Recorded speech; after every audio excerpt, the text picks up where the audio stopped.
रामकृष्ण हरी प्रति पंढरपूर सफारी राहणाऱ्या या दौंड नगरीमध्ये आषाढी एकादशी निमित्त संपूर्ण या दौंड तालुक्यातील पंचक्रोशीतील पालख्या इथे येत असतात आणि सालाबादाप्रमाणे नित्यपूजा ही सकाळी ठीक 5 वाजता आपल्या विठ्ठल मंदिर ट्रस्ट आणि या सर्व भाविकांच्या वतीने सकाळी 5 वाजता ही नित्य महापूजा झाली। महापूजा झाल्यानंतर आरती झाली। आरत्यानंतर दर्शनाला आम्ही सर्वांना सुरुवात केली। सकाळी 6 वाजल्यापासून ही दर्शन लाईन चालू आहे। साधारणतः आतापर्यंत आमच्या माहितीनुसार आणि पोलिसांच्या माहितीनुसार साधारणतः 30 ते 40 हजार लोकांनी आतापर्यंत भाविकांनी हे दर्शन घेतलेलं आहे आणि अजूनही संध्याकाळी 7 वाजेपर्यंत अशीच ही रांग चालू राहणार आहे।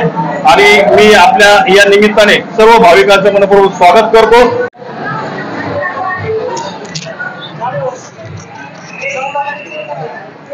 नमस्कार सर्वांना, रामकृष्ण हरी।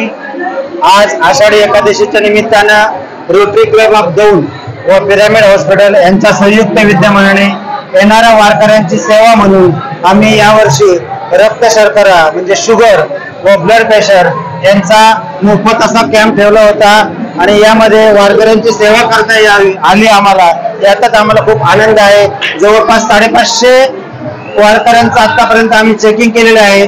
त्याच्यामध्ये जवळपास 10 ते 15 आम्हाला असेच पेशंट आढळून आले की वर एकदम ठणठणीत, पण त्यांची शुगर लेवल जी होती ती साधारणतः 400, 450, 435 अशी सापडलेली आहे।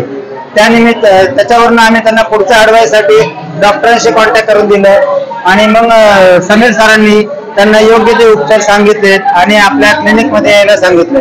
आनंदाची गोष्ट ही आहे की समीर सरांनी त्यांचे जे उपचार आहेत ते त्यांच्या हॉस्पिटलमध्ये मोफत करण्याचं त्यांना सांगितलेलं आहे।